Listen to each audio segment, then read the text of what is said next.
Well, sorry, he'd say, I don't care. Politicians pander, and that's obviously why multiculturalism is so successful. They have to tell everybody, every group, that they're so wonderful. But he was out to elevate society as a social critic, so he had to be honest, very honest, about what he found lacking in British culture. Now, in terms of his culturist mission, Matthew Arnold understood class. After all, he was a school inspector for 35 years, and in this capacity he traveled around England and throughout London and saw the poorest of neighborhoods.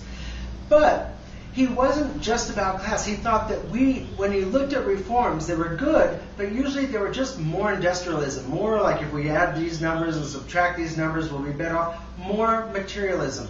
What he advocated was that we all needed culture. If we remembered Shakespeare, if we remembered Milton, if we remembered the Bible, we would all be elevated individually. We'd have more sweetness in life.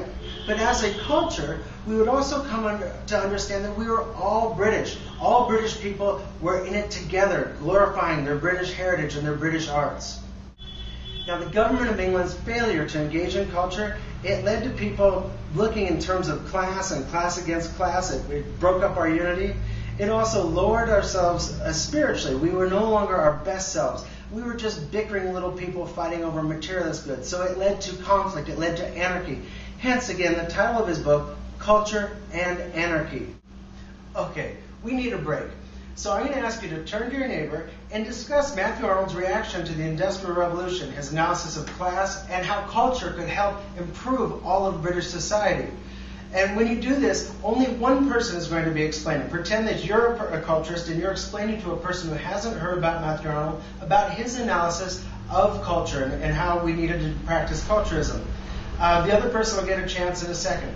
So please do turn to your neighbor now and answer this culturist question. You have 3 minutes. What did Matthew Arnold think of the Industrial Revolution, class, and the role of culture in reform? You have 3 minutes.